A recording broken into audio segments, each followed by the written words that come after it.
ചട്ടക്കൂടുകൾ മിടുക്കരായ ജൻസിക്കാർക്ക് വലിയ താല്പര്യമില്ലാത്തതാണ്. അവര് നിങ്ങൾ ശ്രദ്ധിച്ചറിയാം, അവരൊരു ഡിജിറ്റൽ നേറ്റീവ്സാണ്. ഇൻസ്റ്റന്റ് ഗ്രാറ്റിഫിക്കേഷൻ ഉള്ള ഒരു പാർട്ടി എങ്ങനെയാണ് ഒരു ലോങ് ടൈം ഗോളിലേക്ക് വർക്ക് ചെയ്യുന്നത്? യഥാർത്ഥത്തിൽ പ്രശ്നം തുടങ്ങുന്നത് ജെൻസിയുടെ അല്ല, അവരെ എങ്ങനെയാണ് ഡീല് ചെയ്യുന്നത് അല്ലെങ്കിൽ അവരെ എങ്ങനെയാണ് മാനേജ് ചെയ്യുന്നത് അറിയാൻ പാടില്ലാത്തത് കൊണ്ട് പറ്റുന്നതാണെന്നാണ്.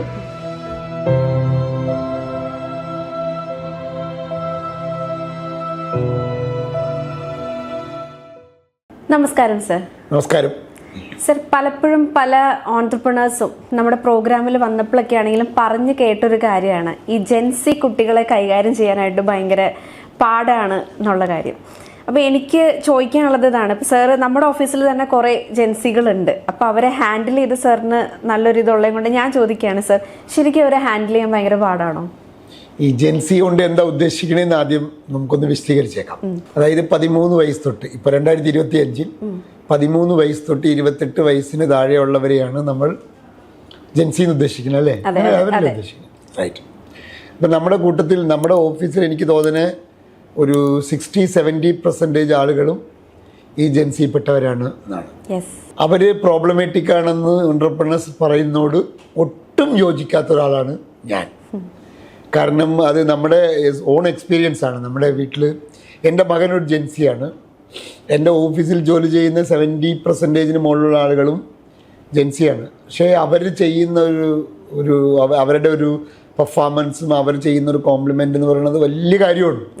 അപ്പോൾ യഥാർത്ഥത്തിൽ പ്രശ്നം തുടങ്ങുന്നത് ജെൻസിയുടെ അല്ല, അവരെ എങ്ങനെയാണ് ഡീല് ചെയ്യുന്നത് അല്ലെങ്കിൽ അവരെ എങ്ങനെയാണ് മാനേജ് ചെയ്യുന്നത് അറിയാൻ പാടില്ലാത്തത് കൊണ്ട് പറ്റുന്നതാണെന്നാണ് എൻ്റെ വിശ്വാസം. കാരണം എന്നെ കൈകാര്യം ചെയ്ത പോലെ എൻ്റെ മകനെ കൈകാര്യം ചെയ്യാൻ കഴിയില്ല. അപ്പോൾ ആ ഒരു ജനറേഷനെ കൈകാര്യം ചെയ്യാൻ അറിയാമെങ്കിൽ അവർ വലിയ റിസൾട്ട് ഉണ്ടാക്കും. അപ്പോൾ അതുകൊണ്ട് ആ വാദത്തിനോട് ഞാൻ ഒട്ടും യോജിക്കുന്നില്ല. എനിക്ക് പോസിറ്റീവായിട്ടുള്ള കാര്യങ്ങളെ പറ്റി നമുക്ക് ആദ്യം ഒന്ന് സംസാരിച്ച് തുടങ്ങാം. ഇവരുടെ പോസിറ്റീവായിട്ടുള്ള കുറേ കാര്യങ്ങൾ, ലൈക്ക് എനിക്ക് തോന്നുകയാണെങ്കിൽ ഭയങ്കര എഫിഷ്യൻ്റ് ആണ്, പ്രൊഡക്റ്റീവാണ്, ഇങ്ങനത്തെ കുറേ ക്വാളിറ്റീസ് ഞാൻ അവരിൽ കണ്ടിട്ടുണ്ട്. അപ്പോൾ ഇവരുടെ പോസിറ്റീവ്സ് എന്താണെന്ന് ഒന്ന് പറയാമോ സർ? ഇവരെ നമ്മൾ തെറ്റിദ്ധരിക്കുന്നത് എവിടെയാണെന്ന് പറയാം. ഇപ്പോൾ നേരത്തെ നമ്മുടെ കാലഘട്ടത്തിൽ, ഇപ്പോൾ ഇല്ലെങ്കിൽ നമ്മുടെ കാലഘട്ടം എന്ന് പറയാൻ പാടില്ല, കാരണം ഏകദേശം ജെൻസിയുടെ അടുത്ത് തന്നെയാണെന്ന് കൃഷ്ണ എന്ന് വിചാരിക്കുന്നു. അതിൻ്റെ ജസ്റ്റ് കടന്നിട്ടേ ഉള്ളൂ. ഞാനൊക്കെ ഞങ്ങളുടെ കാലഘട്ടത്തിൽ ഒരു ജോലി തിരഞ്ഞെടുക്കുന്നതിൽ ഒരു പ്രധാന മാനദണ്ഡം സാമ്പത്തികമാണ്. സാലറി എത്രയാണെന്ന് നോക്കിയിട്ട്, പണ്ടൊക്കെ ആദ്യം വിളിക്കുമ്പോൾ സാലറി എത്രയാണെന്ന് ചോദിച്ചിട്ടാണ് ജോലിക്ക് പോകുക. പക്ഷേ ജെൻസി അങ്ങനെയല്ല. പേയ്മെന്റ് കൊടുത്ത് അവരെ നമുക്ക് അട്രാക്ട് ചെയ്യാൻ പറ്റില്ല. പകരം അവരെ ലീഡ് ചെയ്യുന്നത് ഒരു മീനിങ് ഫുള്ളായി അവർക്ക് ജീവിക്കണം എന്ന് താല്പര്യമുള്ളവരാണ്. അവർക്കൊരു വിഷൻ, നമ്മൾ എവിടേക്കാണ് പോകുന്നത്. നമ്മുടെ ഓഫീസിൽ ജെൻസിയിൽപ്പെട്ട സൊനാലി ഉണ്ട്. സൊനാലി നമ്മുടെ ഓഫീസിലെ ഒരു താരമാണ്, സ്റ്റാറാണ്, നമുക്ക് എല്ലാവർക്കും അറിയാവുന്ന പോലെ. സൊനാലി പറഞ്ഞൊരു എക്സാമ്പിളാണ് ഏറ്റവും ആപ്റ്റായ എക്സാമ്പിൾ. സൊനാലി ഒരിക്കൽ പറഞ്ഞു, സാർ, ഞങ്ങൾ ജനിച്ചത് യൂബർ ജനറേഷനാണ്. യൂബറിൽ വണ്ടി കയറുന്നതിന് മുമ്പ് ഈ വണ്ടി എവിടേക്കാണ് പോകുന്നത് എന്നൊരു ഡെസ്റ്റിനേഷൻ കാണും. ഈ വണ്ടി ഓടിക്കുന്ന ആളാരാണെന്നറിയാം. അയാളുടെ ഇതുവരെയുള്ള പെർഫോമൻസ് കൃത്യമായി മെഷർ ചെയ്യപ്പെട്ടിട്ടുണ്ട്. അപ്പം ഞങ്ങളിങ്ങനെ ഒരു ഡെസ്റ്റിനേഷൻ അറിഞ്ഞിട്ട് ട്രാൻസ്പെറൻ്റായ ഓടിക്കുന്ന ആളെക്കുറിച്ചും അയാളുടെ റേറ്റിങ്ങിനെ കുറിച്ചും ഈ വണ്ടീനെക്കുറിച്ചെല്ലാം ഒരു ധാരണയായിട്ട് കയറുന്നവരാണ്. ഈ ധാരണ സ്ഥാപനങ്ങൾക്കും ബാധകമാണ്. ഒരു ഡെസ്റ്റിനേഷൻ ഇല്ലാത്ത സ്ഥാപനം, ഒരു വിഷൻ ഇല്ലാത്ത സ്ഥാപനം, ഒരു ട്രാൻസ്പെറൻസി ഇല്ലാത്ത സ്ഥാപനം, ഈ സ്ഥാപനങ്ങളിൽ ഞങ്ങളെപ്പോലുള്ള ആളുകൾക്ക് ജോലി ചെയ്യാൻ താല്പര്യമില്ല. ഞങ്ങൾ അങ്ങനെ ജീവിച്ച് വളർന്നവരാണ് എന്ന് ആ കുട്ടി പറഞ്ഞത് അബ്സല്യൂട്ട്ലി കറക്റ്റ് അല്ലേ? അപ്പോൾ ഒരു വിഷൻ കാണിച്ചു കൊടുക്കാൻ പറ്റുന്നില്ല. ഒരു 5 കൊല്ലം കഴിയുമ്പോൾ 10 കൊല്ലം കഴിയുമ്പോൾ സ്ഥാപനം എവിടെയായിരിക്കും, അപ്പം നിൻ്റെ റോൾ എന്തായിരിക്കും എന്ന കാര്യങ്ങൾ കാണിച്ചു കൊടുക്കാൻ കഴിയാത്തത് കൊണ്ടാണ് ജെൻസി ആത്മാർത്ഥത കാണിക്കാത്തത് എന്ന് അട്ടിയുറച്ച് വിശ്വസിക്കുന്ന ഒരാളാണ് ഞാൻ. ചുരുക്കി പറഞ്ഞ ഒരു ഓൺട്രപ്രണറെ സംബന്ധിച്ചൊരു ലോങ് ടേമിലേക്കുള്ള ഗോൾ അവർക്ക് കാണിച്ചു കൊടുക്കാൻ പറ്റുന്നില്ല. അതുകൊണ്ടിട്ടാണ് അവർ ശരിക്കും നമുക്ക് ഹാൻഡിൽ ചെയ്യാൻ പറ്റാത്തത്. അവർ പർപ്പസ്ഫുള്ളായി ജീവിക്കാൻ ആഗ്രഹിക്കുന്നവരാണ്. അത് ഞാൻ പറയുന്നത് മാത്രമല്ല, നമ്മുടെ ഓഫീസിലെ എക്സ്പീരിയൻസ് മാത്രമല്ല, ഇവരെക്കുറിച്ചുള്ള റിസർച്ചുകൾ പറയുന്നത് അങ്ങനെയാണ്. അവരൊരു പർപ്പസ് ഓറിയൻറ്റഡ് ആയിട്ട് വർക്ക് ചെയ്യാൻ താല്പര്യമുള്ളവരാണ്. ഒരു വിഷൻ വേണം അവർക്ക്, അപ്പോൾ അതിനൊരു പാത്ത് വേണം. അങ്ങനെയൊക്കെ വളരെ നല്ലൊരു ജനറേഷനാണെന്നാണ് എനിക്ക് തോന്നിയത്. എനിക്ക് തോന്നിയൊരു കാര്യം ഞാൻ പറയാം. അവർ സാർ എപ്പോഴും പറയുന്നൊരു കാര്യമാണ്, അവർ ഡിജിറ്റൽ ആയിട്ടുള്ളൊരു വേൾഡിൽ ജനിച്ചു വീണവരാണ്. ഇൻസ്റ്റൻ്റ് ആയിട്ടുള്ള റിസൾട്ടുകളാണ് അവർക്ക് എപ്പോഴും കിട്ടുന്നത്. അവരിപ്പോൾ ഇൻസ്റ്റാഗ്രാമിൽ ഒരു പോസ്റ്റ് ഇട്ടാലും സഡൻ ആയിട്ട് അവർക്ക് ലൈക്ക് കിട്ടുന്നു, ഷെയർ കിട്ടുന്നു, കമൻറ്റ് കിട്ടുന്നു. ആ ഇൻസ്റ്റൻറ്റ് റിസൾട്ട് അവർ കുറച്ചും കൂടി ഫാസ്റ്റ് ആണ് എന്ന് എനിക്ക് ഫീൽ ചെയ്തിട്ടുണ്ട്. അത് കറക്റ്റ് അല്ലേ?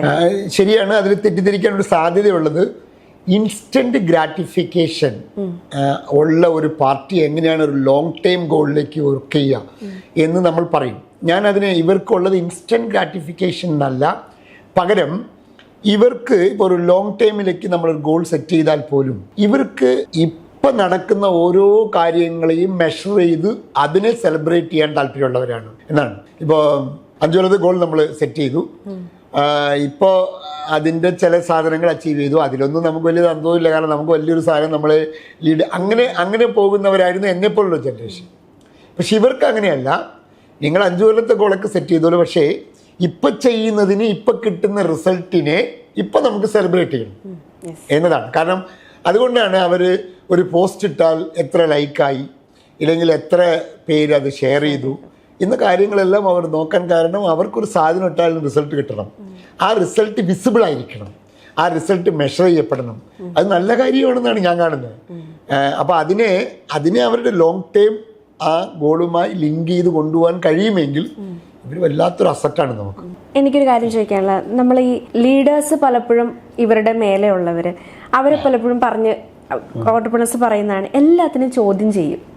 ലൈക്ക് ഇവർക്കൊരു ഡിസിപ്ലിൻ ഇല്ല, ഇവരെല്ലാത്തിനെയും ക്വസ്റ്റ്യനിങ് ആണ്. ലൈക്ക് അവിടെയുള്ള സിസ്റ്റത്തിനെ, അവിടെയുള്ള ലീഡേഴ്സിനെ അവരെങ്ങനെ ക്വസ്റ്റ്യൻ ചെയ്യുന്നു എന്നുള്ളതാണ് ഒരു കാര്യമായിട്ട് പറഞ്ഞിട്ടുള്ളത്. അപ്പൊ അതെന്തുകൊണ്ടായിരിക്കും അവര്? ഇപ്പൊ ഉദാഹരണം, ഈ ഹയറാർക്കി എന്ന് പറഞ്ഞൊരു സാധനം ഉണ്ടല്ലോ, അതായത് MD, അതിന് താഴെ ഒരു GM, അതിന് താഴെ ഒരു മാനേജർ, അതിന് താഴെ അസിസ്റ്റന്റ് മാനേജർ, ഇങ്ങനത്തെ ചട്ടക്കൂടുകൾ മിടുക്കരായ ഏജൻസിക്കാർക്ക് വലിയ താല്പര്യമില്ലാത്തതാണ്. അവർക്ക് അങ്ങനെ ഒന്നുമല്ല. അവർ ഹയറാർക്കി അല്ല അവർ കൺസിഡർ ചെയ്യുക, കോമ്പിറ്റൻസ് ആണ്. ഉദാഹരണം, എൻ്റെ മാനേജറേക്കാൾ ഞാൻ നന്നായി ചെയ്യുന്നുണ്ടെങ്കിൽ എന്നെ പരിഗണിക്കണം എന്നതാണ് അവരുടെ ഒരു ചിന്താഗതി. അപ്പോൾ നമ്മൾ ആ ഹയറാർക്കി ശീലിച്ചു പോയവർ, അതായത് അച്ഛനുള്ള സ്ഥലത്ത് മകൻ അടങ്ങിയിരിക്കണം എന്ന് പറയുന്ന കാര്യമൊന്നും അവർക്ക് അങ്ങനെയല്ല. അച്ഛനേക്കാൾ മകൻ മിടുക്കനാണെങ്കിൽ മകനെ അംഗീകരിക്കണം എന്ന് പറയുന്ന ധാരണയുള്ളവർ. അപ്പോൾ അതുകൊണ്ട് ആ ഹയറാർക്കിയിൽ അവർക്ക് വരാൻ താല്പര്യമില്ല. അതിനേക്കാൾ കുറച്ചും കൂടി ഒരു ഫ്ലാറ്റ് സ്ട്രക്ചർ, പെർഫോമൻസിനും കോമ്പിറ്റൻസിനൊക്കെ ഇമ്പോർട്ടൻസ് കൊടുക്കുന്ന ഒരു സാധനത്തിൽ അവർ മിടുക്കന്മാരാണ്. പിന്നെ അവർ എപ്പോഴും അവർ നിങ്ങൾ ശ്രദ്ധിച്ചറിയാം, അവരൊരു ഡിജിറ്റൽ നെറ്റീവ്സാണ്. അവർ ജനിച്ചതേ ഡിജിറ്റലിലാണ്. അതുകൊണ്ട് തന്നെ അവർ ഡിജിറ്റൽ കാര്യങ്ങൾ എക്സ്പെക്റ്റ് ചെയ്യും. അതുപോലെ തന്നെ അതിൻ്റെ ടൂൾസ് അവർക്ക് വേണം. മാനുവലായിട്ടൊക്കെ ചെയ്യുന്നതിനോട് അവർക്ക് ഇങ്ങനെ എഴുതി കുത്തി കുറിച്ച് ഇവർ എഴുതാൻ പഠിച്ചതുപോലെ വളരെ കുറവാണ്. ഇവർക്ക് എഴുതുക എന്ന് പറയുന്ന കാര്യം അത്ര വശമുള്ള കാര്യമല്ല. അപ്പം അങ്ങനെയുള്ളവരെ കൊണ്ടുപോയി നിങ്ങൾ എഴുതിക്കുക, ചെയ്യിക്കുക എന്നൊക്കെ പറയുന്നത് അവർക്ക് ബുദ്ധിമുട്ടുള്ള കാര്യമാണ്. അപ്പോൾ അവരുടെ സ്ട്രെങ്ത്തിനെ നമുക്ക് എങ്ങനെ യൂട്ടിലൈസ് ചെയ്യാം എന്നാണ് നമ്മൾ നോക്കേണ്ടത്. ഇൻ ഷോർട്ടായിട്ട് പറയുകയാണെങ്കിൽ ഹൈറാർക്കിയിലോട്ട് വരുമ്പോൾ തനിക്ക് മേലെ ഇരിക്കുന്നവർ കോമ്പറ്റൻസി വൈസിൽ ഹയറിൽ ഉള്ളവരാണെങ്കിൽ ഒബ്വിയസ് ആയിട്ട് അവർ റെസ്പെക്ട് ചെയ്യും. അല്ലാത്ത ഒരാൾ ഇരിക്കുമ്പോഴാണ് ആ ഒരു ക്വസ്റ്റ്യനിങ് ആയിട്ടുള്ള കാര്യം വരുന്നത്. ഇല്ലെങ്കിൽ അവർ ചിലപ്പോൾ അക്സെപ്റ്റ് ചെയ്യില്ല, പണി നോക്കാൻ പറയും, ഇല്ലെങ്കിൽ അവർ അടുത്ത സ്ഥലത്ത് പോകും. അത് നിഷേധമായിട്ട് കാണേണ്ട ആവശ്യമില്ല.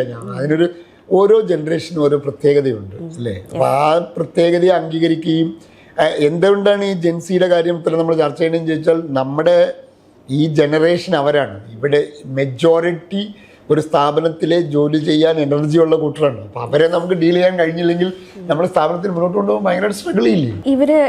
എനിക്ക് ഫീൽ ചെയ്തിട്ടുള്ളൊരു കാര്യം, ഒരു ഫ്രീഡത്തിനെ കുറച്ചും കൂടി വാല്യൂ ചെയ്യുന്ന ആളുകളാണ്. ഇപ്പോൾ ഒരു കാര്യത്തിനെ കുറിച്ചുള്ള ഒരു വർക്ക് ചെയ്യാനായിട്ടുള്ള ഓട്ടോണമി കൊടുത്തു കഴിഞ്ഞാൽ അതിന്റെ ഫുൾ ഓട്ടോണമി എനിക്ക് ഞാൻ റിസൾട്ട് ഉണ്ടാക്കി തരാം, ഇങ്ങനെ ഒരു മൈൻഡ് സെറ്റ് ഉള്ള കാറ്റഗറിയാണ് ഇവർ അല്ലേ? അവരെ കൊണ്ട് ഭരിക്കണത് അവർക്ക് ഇഷ്ടമല്ല. അതായത് ഇപ്പോൾ ഓരോ കാര്യങ്ങളും ഇതെന്തായി ഇങ്ങനെ ചോദിച്ചുകൊണ്ടിരുന്നത് അവർക്ക് താല്പര്യമില്ല. അത് വീട്ടിലായാലും ശരി, സ്ഥാപനത്തിലായാലും ശരി. അപ്പോൾ അതിന് പകരം ഡിസിഷൻ മേക്കിംഗ് പ്രോസസ്സിൽ അവരെ ഇൻവോൾവ് ചെയ്യിക്കുക, എന്നിട്ട് ഉത്തരവാദിത്തങ്ങൾ ഏൽപ്പിച്ചു കഴിഞ്ഞാൽ നിങ്ങൾ എന്താ വേണ്ടതെന്ന് പറയുക, അത് അവർ ചെയ്തു കൊണ്ടും തരും. അല്ലാണ്ട് ഇതിന് ഇടയ്ക്ക് കയറി മൈക്രോ മാനേജ്മെൻറ്റ് ചെയ്യുന്നത് അവർക്ക് അത്ര ഇഷ്ടപ്പെടണം എന്നില്ല. അപ്പോൾ അതുകൊണ്ട് തന്നെ നിങ്ങൾ അവർ ഇപ്പം നല്ല ശമ്പളം കൊടുത്തു, അതുകൊണ്ട് ഞാൻ മൈക്രോ മാനേജ്, അവർ അടുത്ത സ്ഥലത്തേക്ക് പോകും. അതൊന്നും അവർക്ക് സംഭവമേ അല്ല. അപ്പോൾ അതുകൊണ്ട് അവരെ അങ്ങനെയല്ല, അത് അവരുടെ കോമ്പിറ്റൻ്റ് ആണെന്ന് മനസ്സിലായാൽ അവരെ ഒരു പണി ഏൽപ്പിക്കുകയും പരിപൂർണമായ സ്വാതന്ത്ര്യം കൊടുക്കുകയും അതിൻ്റെ റിസൾട്ട് ഡിമാൻഡ് ചെയ്യുകയും ചെയ്താൽ അവർ നന്നായി ചെയ്യുമെന്നാണ് എനിക്ക് തോന്നുന്നത്. ഫ്ലെക്സിബിലിറ്റിനെ കുറിച്ചിട്ട് എന്താ പറയാനുള്ളത് ഇവരുടെ ഒരു കാര്യത്തിൽ? ഇവർ ഫ്ലെക്സിബിൾ അല്ലേ? എൻ്റെ അഭിപ്രായത്തിൽ നമ്മളെക്കാൾ ഫ്ലെക്സിബിൾ ആണെന്നാണ്. നമ്മളെക്കാൾ എന്ന് പറഞ്ഞാൽ എന്നേക്കാൾ. ഞങ്ങളുടെ ഒരു ജനറേഷൻ ഒരു യാഥാസ്ഥിക എക്സെപ്ഷനൊക്കെ ഉണ്ടാവാൻ കേട്ടോ, ഒരു യാഥാസ്ഥിക കാലഘട്ടത്തിൽ വന്നവരാണ്. നമ്മൾ ഗതികേട് കൊണ്ട് ഡിജിറ്റലിലേക്ക് വന്നതാണ്, നമ്മൾ കമ്പ്യൂട്ടർ പഠിച്ചെടുത്തതാണ്. അപ്പോൾ ഇവരങ്ങനെയല്ല, ഇവർ ഭയങ്കര കാലഘട്ടത്തിനനുസരിച്ച് മാറാനും, ഇപ്പോൾ AI വന്നു, AIയുടെ ട്രെൻഡിൽ അവർ ഭാഗമായി. അപ്പോൾ ഭയങ്കര ഫ്ലെക്സിബിളായ ഒരു ബ്യൂട്ടിഫുള്ളായ ഒരു ജനറേഷൻ എന്നാണ് എനിക്ക് തോന്നുന്നത്. ഒറ്റ കാര്യമുള്ളൂ, അവരെ ഒരു ഫ്രണ്ടായിട്ട് കണ്ട് അവരുടെ കൂടെ നിൽക്കുകയാണെങ്കിൽ അവർക്ക് നമ്മളെ ഭയങ്കര ഇഷ്ടമാവും, അവർ നമ്മുടെ കൂടെ വർക്ക് ചെയ്യുമെന്നാണ് എനിക്ക് തോന്നുന്നത്. ഭയങ്കര അഡാപ്റ്റ് ചെയ്യാൻ കഴിവുള്ള ഒരു ജനറേഷനാണ്. അവർക്ക് അവരെ ബോധ്യപ്പെടുത്തിയാൽ അത് വളരെ പ്രധാനപ്പെട്ടതാണ്. കൺവിൻസ് ചെയ്യാൻ നിങ്ങളുടെ ഭാഷയല്ല അവരുടെ ഭാഷ ഉപയോഗിക്കണം. അവരുടെ ഭാഷ ഉപയോഗിച്ച് നിങ്ങൾ അവരെ കൺവിൻസ് ചെയ്താൽ അവർ നിങ്ങൾക്ക് വലിയൊരു അസറ്റായിരിക്കും. ഒരു ലാസ്റ്റ് സ്റ്റേറ്റ്മെന്റ് ആയിട്ട്, ഇതിപ്പോൾ കണ്ടുകൊണ്ടിരിക്കുന്ന കുറേ ഓൺടർപ്രണേഴ്സ് ഉണ്ടാവുമല്ലോ, അവർക്കൊരു സജഷൻ ആയിട്ട് സാറിന് എന്താ കൊടുക്കാനുള്ളത്? എൻ്റെ അഭിപ്രായത്തിൽ ജെൻസി ആയതുകൊണ്ട് അവരെ ഒഴിവാക്കുകയോ അല്ലെങ്കിൽ അവർ ഒരു ആത്മാർത്ഥത ഇല്ലാത്തവരാണ് എന്ന് പറയുകയോ ചെയ്യുന്ന പലപ്പോഴും പറഞ്ഞു കേട്ടിട്ടുണ്ട്. സാറേ, പഴയ ആളുകളുടെ ഒരു ആത്മാർത്ഥത ഇല്ലേ ഇവർക്ക്? അങ്ങനെയല്ല എന്നാണ് എനിക്ക് തോന്നുന്നത്. അവർക്ക് ആത്മാർത്ഥതയുണ്ട് ഏത് കാര്യത്തിൽ. അവരുടെ ലൈഫ് കുറേ കൂടി മീനിങ് ഫുള്ളായി കൊണ്ടുപോകണം എന്ന്, അതായത് ചെയ്യുന്ന ജോലിക്ക് ഒരു അർത്ഥമുണ്ടാകണം, അതൊരു പർപ്പസ് ഓറിയൻറ്റഡ് ആയിരിക്കണം എന്നെല്ലാം അവർക്ക് നിർബന്ധമുണ്ട്. അത് അവർക്ക് കിട്ടാതെ വരുമ്പോഴാണ് അവർ അതിൽ തൽക്കാലം അങ്ങനെ പോവാം, അതിലൊരു ആത്മാർത്ഥത കാണിക്കേണ്ട ആവശ്യമില്ല എന്ന് ചിന്തിക്കുന്നുണ്ട്. അല്ലാതെ അത് അവർ കാണിച്ചു കൊടുത്താൽ അവർ സോ കമ്മിറ്റഡ് ആണ് എന്ന് തന്നെയാണ് ഞാൻ വായിച്ച് മനസ്സിലാക്കിയതും. ഈ സ്ഥാപനത്തിലെ അനുഭവം അങ്ങനെ തന്നെയാണ്. ജെൻസികളെ നമ്മൾ വലിയ അസറ്റായിട്ടാണ് കാണുക. അവർ അതിപ്പോൾ നമ്മളെ സമഗ്രയിലെ ഒരു എക്സ്പീരിയൻസ് ആണ് ഞാൻ പറഞ്ഞ കേട്ടത്. ഒരുപാട് കോംപ്ലിമെന്റ് ചെയ്യുന്നത് ജെൻസിയാണ്. ഞാൻ ഈ ടോപ്പിക് എടുക്കാനായിട്ടുള്ള ഒരു കാര്യം അത് തന്നെയാണ്. നമ്മളിവിടെ ഒരു വർക്ക് ഫോഴ്സ് ഇത്രയുണ്ട്, നമ്മളെ സംബന്ധിച്ച് ഇത് കുറച്ചും കൂടി കൺവിൻസിംഗ് ആയിട്ട് പറഞ്ഞു കൊടുക്കാൻ പറ്റും. പല ഓൺടർപ്രണേഴ്സും ചോദിക്കുന്ന ഒരു കാര്യമാണ്. ഇപ്പം നമ്മൾ തന്നെയാണെങ്കിൽ വിളിക്കുമ്പോൾ പീപ്പിൾ മാനേജ്മെന്റ് എന്ന് പറയുമ്പോൾ അവർ ആദ്യം പറയുന്നത് ഇതായിരിക്കും, ജെൻസിനെ ഹാൻഡിൽ ചെയ്യാനായിട്ടുള്ളൊരു ഇഷ്യൂ ഉണ്ട്. അപ്പോൾ ഈ ഒരു ടോപ്പിക് എനിക്ക് തോന്നുന്നു വളരെ വാലിഡ് ആയിട്ടുള്ളൊരു ടോപ്പിക്കായിരുന്നു, നല്ലൊരു ഡിസ്കഷൻ ആയിരുന്നു. ഇങ്ങനെ ഡിസ്കഷൻ സെർവായിട്ട് ചെയ്യാൻ പറ്റിയതിൽ sir thank you so much for your time. നമ്മൾ ഇനിയും നല്ലൊരു ടോപ്പിക്കായിട്ട് വരുന്നതായിരിക്കും. Okay, thank you Krishna. ഇതുപോലെ വാല്യൂ ഇൻസൈറ്റ്ഫുൾ ആയിട്ടുള്ള സെഷനുകൾ കേൾക്കാനും മധു സാറിനെ കേൾക്കാനും വേണ്ടിയിട്ട് Madhubhaskar official YouTube channel subscribe ചെയ്യുക, ലൈക്ക് ചെയ്യുക, കമൻറ്റ് ചെയ്യുക.